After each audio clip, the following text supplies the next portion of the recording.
Breaking news, the Los Angeles Chargers are officially on high alert. What looked like a simple bye week has turned into a full-fledged playoff crisis. 7 wins, 4 losses, that's the record. But the real story is the 5 AFC teams creeping up behind them, ready to snatch their wildcard spot the moment the bolts slip. Today, we're diving into 3 huge problems threatening to derail the Chargers' season, and the one shocking decision coach Jim Harbaugh may be forced to make, a decision that could divide the entire locker room. But before we break down the latest Chargers news, make sure you subscribe, like the video, and hit the bell icon, so you never miss an update. Let's get into the new news. The bye week was supposed to be a reset. No pads. No stress. Just recovery and hope. Instead, it delivered chaos. While Los Angeles rested, the AFC playoff picture flipped upside down. Kansas City escaped with a miracle overtime win. Baltimore smashed the Jets. Jacksonville climbed back to tie the Chargers in the standings. In one weekend, the Bolts watched their comfortable position tighten into a minefield. Only one game helped them, everything else made their road harder. And now, Bolt fam is holding its breath. Because what happened during this quiet week? Sets up a double cliffhanger involving injuries, playoff pressure, and a potential Harbaugh decision no one saw coming. Stay locked in, the real story starts now, and somehow, it gets even worse for Los Angeles. The same Jacksonville team that humiliated the Chargers just a week ago pulled off another overtime escape, a 52-yard dagger that not only gave them a win, but pushed them right alongside LA in the standings at 7-4. That kick didn't just beat Arizona, it tightened the noose around the Chargers' playoff position. Because now, Jacksonville is in a perfect spot. If Indianapolis slips, the Jaguars can steal their division. If Indy holds on, the Jaguars become another heavyweight swinging at the Chargers for a wild-card spot. Meanwhile, the only moment of relief came from Chicago knocking off Pittsburgh. Yes, it helped push the Steelers into a tie with Baltimore, and thankfully, the Bolts already own the head-to-head over Pittsburgh. But let's be honest, that wasn't nearly enough. The AFC landscape around the Chargers is turning into pure chaos. Denver is rolling. Indianapolis keeps winning. Baltimore is surging. And right in the middle of this storm sit the Chargers, 7-4, barely hanging on to the top wildcard position with an entire conference closing in behind them. Jacksonville? 7-4. Buffalo? 7-4. One slip, one off Sunday, and the Chargers could free fall out of that 5th seed. But the playoff pressure isn't even the most alarming part of this story. Because during the bye week, while the standings tightened, the Chargers' biggest weakness got exposed in the worst possible way, the offensive line.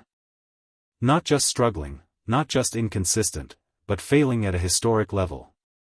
Justin Herbert has been pressured 182 times, the most of any quarterback in the NFL this season.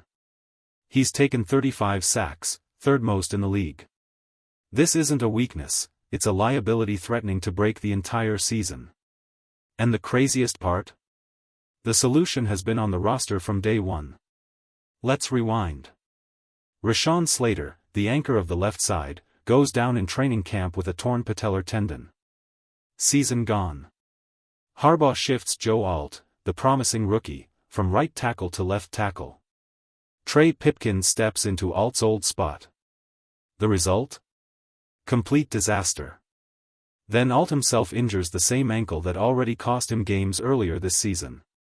Suddenly, the Chargers are rolling out Austin DeCoulis and Bobby Hart, both of whom have also missed time with injuries. This isn't an offensive line anymore, it's a rotating emergency room.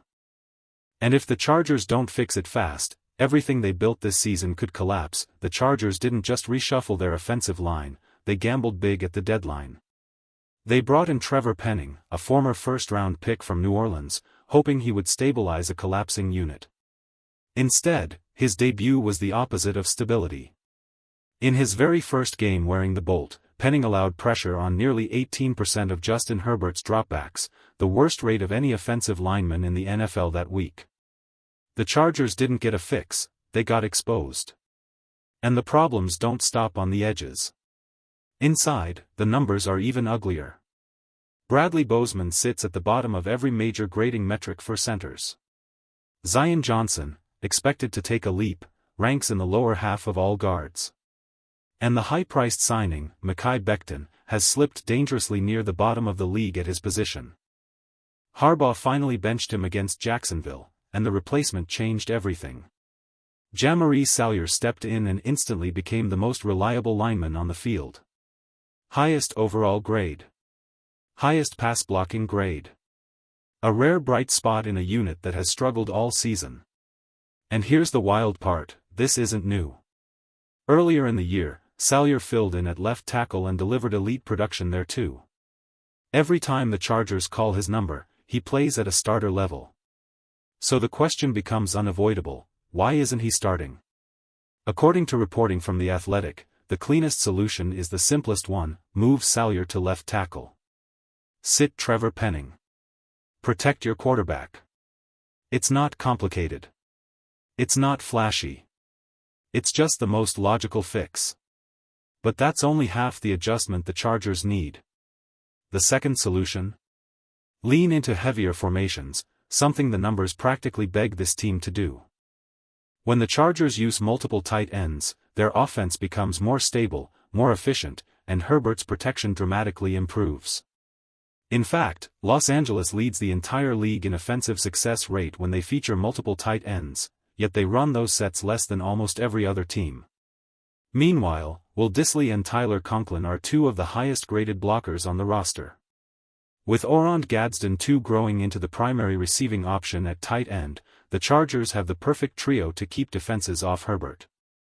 The answers are right in front of them: Salyer at left tackle. More tight ends. More protection. More stability. If the Chargers make these changes, they can save their season. If they don't, the pressure on Herbert, and the playoff picture, will only get worse. The Chargers are standing at a crossroads, and the next decision Jim Harbaugh makes could define the entire season. Los Angeles can redesign the offensive line. They can reshuffle personnel. They can protect Herbert better. But even if all of that happens, there is one more problem that could derail everything. It centers around a rookie, a damaged ankle, and a decision that has the entire fanbase split in half. Amarian Hampton is on the verge of returning. And with him comes both hope and fear. The Chargers expect their explosive rookie running back to be available as soon as Week 13 against the Raiders. His return has the potential to jumpstart an offense that's been searching for balance ever since the injuries started piling up. But here's the dilemma Los Angeles can't escape: how much can they trust that ankle? And how many hits can Hampton survive behind the worst interior blocking in football? Let's rewind. The year began with a clear plan. Najee Harris, steady, physical, reliable, was the lead back. Hampton would be the spark, the playmaker, the change of pace weapon defenses couldn't prepare for. And then everything unraveled. Harris suffered a season-ending Achilles tear in Week 3. Hampton went down in Week 5 with an ankle injury that has kept him sidelined for nearly 2 months. Kamani Vidal filled in admirably, but the offense lost its explosiveness. The identity they built in the off-season disappeared. Yes, the Chargers sit 12th in rushing yards, but that number is misleading. Every advanced metric says the same thing: Los Angeles has the worst run-blocking interior in the NFL. Not low. Not below average. Dead last. No movement. No lanes. No support for whoever is carrying the ball. Before his injury, Hampton averaged over 13 touches per game and gave this offense life every time he touched the field. But now the question is painful and unavoidable: is it worth handing him the ball 15 times only to watch him collide with a wall of defenders? Because right now, he's not running through open space. He's running into traffic, every snap, every drive, every carry.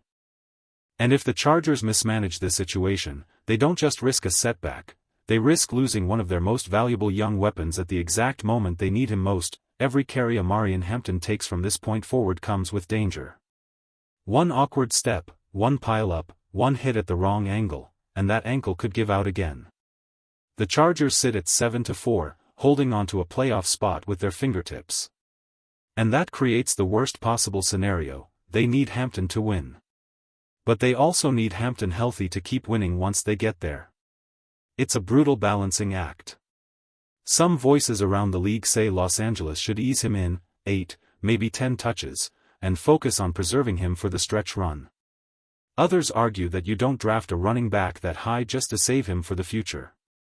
If he's cleared, you play him. You let him carry the offense when you have no other choice. But here's the undeniable truth: the Chargers' passing game is suffocating under the current protection. Herbert is under siege every week. The offensive line can't hold its ground. Right now, the run game is the only thing preventing defenses from unleashing full-blown chaos on every snap. And Hampton, when healthy, is the one runner who can change the entire rhythm of the offense. So the question becomes the one nobody wants to answer: do you risk re-injuring the most explosive back on the roster, or risk losing the season by keeping him sidelined? That's why the Hampton debate has Bolt fam split straight down the middle. Some want to unleash him and fight for every win. Others want to protect him and avoid another long-term setback. Because this isn't just about carries. It's about whether this coaching staff believes in pushing for this season, or is already planning for the next one. And that brings everything full circle. 3 major storylines, 1 uncomfortable truth: the Chargers are hanging on by a thread. The bye week offered no relief. Kansas City closed the gap. Baltimore stayed red hot. Jacksonville pulled even after delivering that 35-6 beating. Whatever cushion Los Angeles had, is gone. The offensive line remains broken. Herbert has been pressured more than any quarterback in the league. The clearest solutions, moving Jamari Salyer to left tackle and leaning harder into multi-tight end sets, are sitting right in front of them. And now the Chargers face the final piece of this unraveling puzzle: Hampton's return. He averaged over 13 touches a game before the injury. He was electric. But putting him behind the league's worst run-blocking interior could be gambling with the future. This decision, whether to unleash him or protect him, could decide the entire season. And it gets even more tense. Hampton may return to practice this week, but whether he suits up on November 30th against the Raiders is still uncertain. That call will be made within the next 48 hours. And then there's the rumor swirling around the building, that a Chargers offensive lineman confronted the coaching staff during a players-only meeting over the bye week. What was said behind those closed doors could pull this team together, or split it apart. That story is coming next. Bolt up, the real drama is just beginning.